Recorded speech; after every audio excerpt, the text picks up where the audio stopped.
வணக்கம். உண்மை செய்திகளுக்கு உங்களை வரவேற்கிறோம்.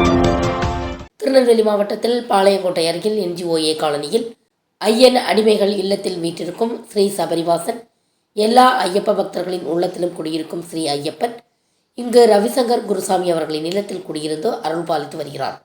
கார்த்திகை 1ஆம் தேதி காலை கணபதி ஹோமம், சாஸ்தா ஹோமம் ஆகியவற்றுடன் ஆரம்பமான இந்த பூஜைகள் 41 நாட்கள் தொடர்ந்து 11 விதமான அபிஷேகங்களுடன் காலை மற்றும் மாலை நேரங்களில் பஜனை பூஜைகளுடன் மிக சிறப்பாக நடைபெற்று வருகின்றன. 41ஆம் நாள் மண்டல பூஜையும் 2 நாள் காலமாக இங்கு கொண்டாடப்படுகிறது. சாஸ்தா ஹோமம், கணபதி ஹோமம், விளக்கு பூஜை, கன்னி பூஜை, புஷ்பாஞ்சலி, அன்னதானம், கோபூஜை, மேலும் 21 வகையான அபிஷேகங்கள், பால்குடம் எடுத்து வருதல் போன்றவை மிகவும் பக்தியுடனும் சிறப்புடனும் நடைபெறுகின்றன. டிசம்பர் 31ஆம் தேதி சுமார் 50 சுவாமிமார்கள் இந்த ஐயன் அடிமைகள் இல்லத்தில் கட்டுக்கட்டி சபரிமலை யாத்திரைக்கு புறப்படுகின்றார்கள். இது ஆண்டுதோறும் ஐயனின் அருட்பேராற்றலாலும் கருணையினாலும் தொடர்ந்து நடைபெற்று வருகிறது. இந்த ஆண்டும் இந்த நிகழ்ச்சி வெகு சிறப்பாக நடைபெற்றது. மேலும் இங்கு நடைபெறும் எந்த ஒரு பூஜைக்கும் யாரிடமிருந்தும் எந்த ஒரு காணிக்கையும் பெறுவதில்லை. ரவிசங்கர் குருசாமி அவர்களின் சொந்த செலவில் மட்டுமே அனைத்து பூஜைகளும் சிறப்பாக நிறைவேற்றப்படுகின்றன. இந்த கோயில் மற்ற கோயில்களிலிருந்து சற்று வித்தியாசமான தனிச்சிறப்பை கொண்டது.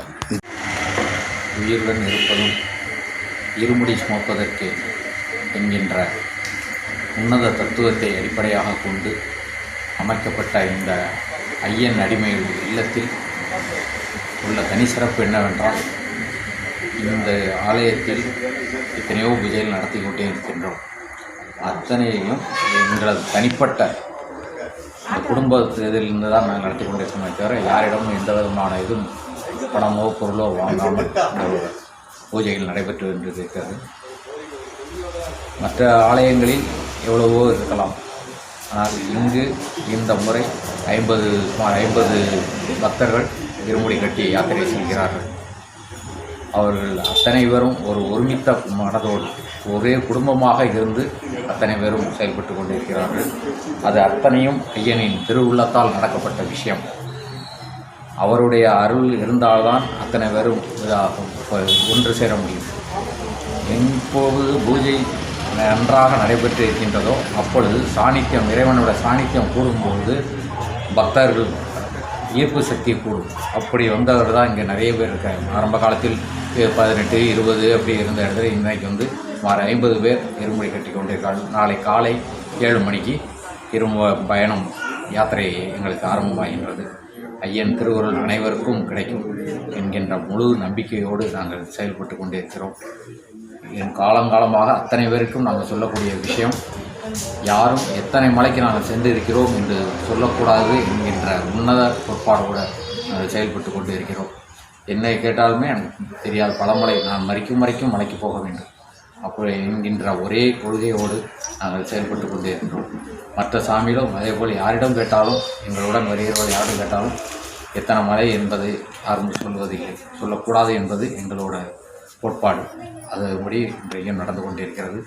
ஐயன் திருவுள்ளத்தால் எத்தனையோ பேர் வந்தவர்கள் எவ்வளவோ பலவிதமான கஷ்டத்தில் வந்தவங்களும் அவர்கள் நிவர்த்தி ஆகி இன்றைக்கு நல்லது ஒரு நிலைமையில் இருந்து கொண்டிருக்கின்றார்கள். ஐயன் இங்கிருந்து அருள் பார்த்து கொண்டிருக்காங்க. இந்த ஆலயத்தில் வீற்றிருக்கின்ற இந்த ஐயப்பனுக்கு அவருக்கு மற்ற இடங்களில் ஒவ்வொரு இடங்களிலும் ஒவ்வொரு ஐயப்பனும் ஒரு திருநாமம் இருக்கும். திருநாமம் என்றால் பெயர். அந்த திருநாமம் இவருக்கு ஸ்ரீ சபரிவாசன் என்று பெயர் சூட்டப்பட்டு கும்பாபிஷேகம் நடத்தப்பட்டு, அந்த கும்பாபிஷேகம் அங்கிருந்து சன்னியானத்தில் உள்ளவர்களை அழைத்து பூஜை நடத்தப்பட்ட விஷயம் அவர்களே ரொம்ப மெய்சிலித்து போன விஷயம் உண்டு. அந்த மாதிரி இந்த சன்னிதானம் அனைவருக்கும் உகந்ததாக அமைந்திருக்கின்றது. இது ஆண்டாண்டு காலம் இது தொடரும். சுவாமியே சரணமையப்பா.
தேங்க்ஸ் ஃபார் வாட்சிங் உண்மை செய்திகள்.